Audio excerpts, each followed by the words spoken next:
بسم اللہ الرحمن الرحیم۔ السلام علیکم ویورز۔ حضرت بلال رضی اللہ تعالیٰ عنہ کو حضور اکرم صلی اللہ علیہ وآلہ وسلم سے بڑی محبت تھی۔ حضور صلی اللہ علیہ وآلہ وسلم کا جب وصال ہو گیا تو آپ مدینے کی گلیوں میں یہ کہتے پھرتے تھے کہ لوگو، تم نے کہیں رسول اللہ صلی اللہ علیہ وآلہ وسلم کو دیکھا ہے؟ مجھے بھی دکھا دو، یا مجھے آپ صلی اللہ علیہ وآلہ وسلم کا پتہ بتا دو۔ پھر آپ رضی اللہ تعالیٰ عنہ اس غم ہجر میں مدینے کو چھوڑ کر ملک شام کے شہر حلب میں تشریف لے گئے۔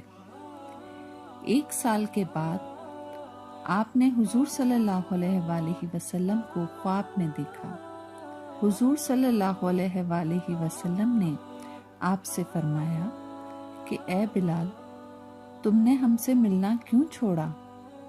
کیا تمہارا دل ہم سے ملنے کو نہیں چاہتا؟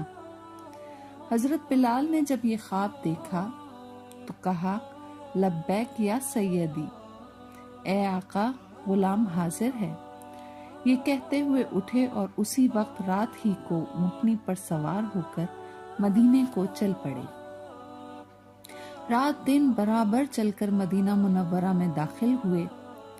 حضرت بلال رضی اللہ تعالیٰ عنہ پہلے سیدھے مسجد نبوی پہنچے اور حضور صلی اللہ علیہ وآلہ وسلم کو ڈھونڈا، مگر حضور کو نہ پایا۔ پھر حجروں میں تلاش کیا، جب وہاں بھی نہ ملے تب مزار انور پر حاضر ہوئے اور رو رو کر عرض کیا، یا رسول اللہ، حلب سے غلام کو یہ فرما کر بلایا کہ ہم سے مل جاؤ۔ اور جب بلال زیارت کے لیے حاضر ہوا تب حضور پردے میں چھپ گئے۔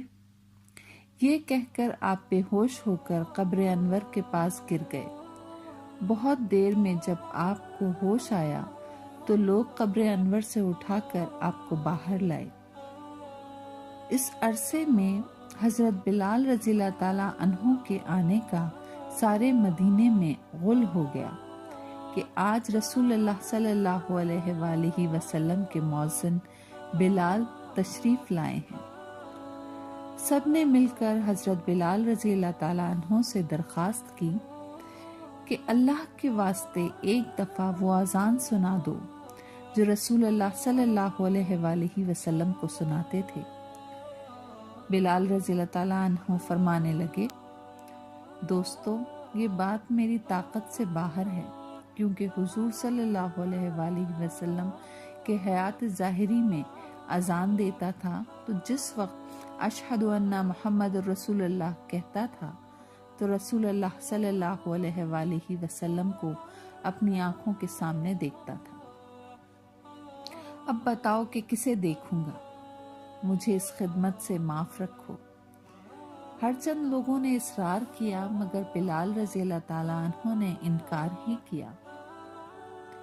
بعض صحابہ کی یہ رائے ہوئی کہ بلال رضی اللہ تعالیٰ عنہ کسی کا کہنا نہیں مانیں گے، تم کسی کو بھیج کر حضرت حسن اور حسین رضی اللہ تعالیٰ عنہ کو بلاؤ، اگر وہ آ کر بلال رضی اللہ تعالیٰ عنہ سے اذان کی فرمائش کریں گے تو بلال ضرور مان جائیں گے،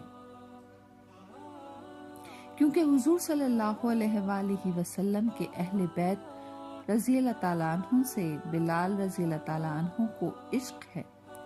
یہ سن کر ایک صاحب جا کر حضرت حسن اور حسین رضی اللہ تعالیٰ عنہ کو بلا لائے۔ حضرت حسین رضی اللہ تعالیٰ عنہ نے آ کر بلال رضی اللہ تعالیٰ عنہ کا ہاتھ پکڑ کر فرمایا کہ اے بلال رضی اللہ تعالیٰ عنہ، آج ہمیں بھی وہی اذان سنا دو جو ہمارے نانا جان کو سنایا کرتے تھے۔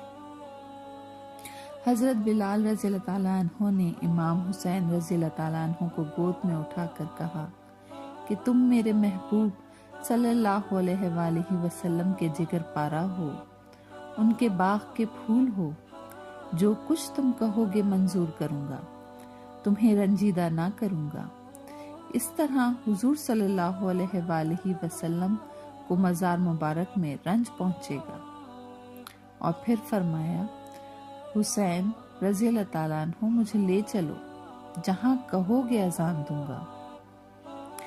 حضرت حسین رضی اللہ تعالیٰ عنہ نے حضرت بلال رضی اللہ تعالیٰ عنہ کا ہاتھ پکڑ کر آپ کو مسجد کی چھت پر کھڑا کر دیا۔ بلال رضی اللہ تعالیٰ عنہ نے اذان کہنا شروع کی، اللہ اکبر اللہ اکبر۔ مدینہ منورہ میں یہ وقت عجب غم اور صدمے کا تھا۔ آج مہینوں کے بعد اذان بلال رضی اللہ تعالیٰ عنہ کی آواز سن کر حضور صلی اللہ علیہ وآلہ وسلم کی حیات مبارک کا سما بند کیا تھا۔ بلال رضی اللہ تعالیٰ عنہ کی اذان سن کر مدینہ منورہ کے بازار اور گلی کوچوں سے لوگ آ کر مسجد میں جمع ہوئے۔ ہر ایک شخص گھر سے نکل آیا، پردے والی عورتیں باہر آ گئیں، اپنے بچوں کو ساتھ لائیں۔ جس وقت بلال رضی اللہ تعالیٰ عنہ نے اشہد ان محمد رسول اللہ منہ سے نکالا، ہزارہا چیخیں ایک دم نکلیں۔ اس وقت رونے کا کوئی ٹھکانہ نہ تھا۔ عورتیں روتی رہیں، بچے اپنی ماؤں سے پوچھتے تھے کہ تم بتاؤ، بلال رضی اللہ تعالیٰ عنہ مؤذن رسول صلی اللہ علیہ وآلہ وسلم تو آ گئے، مگر رسول اللہ کب تشریف لائیں گے؟ حضرت بلال رضی اللہ تعالیٰ عنہ نے جب اشہد ان محمد رسول اللہ منہ سے نکالا اور حضور صلی اللہ علیہ وآلہ وسلم کو آنکھوں سے نہ دیکھا تو غم ہجر میں بے ہوش ہو کر گر گئے اور بہت دیر کے بعد ہوش میں آ کر اٹھے اور روتے رہے، پھر ملک شام واپس چلے گئے۔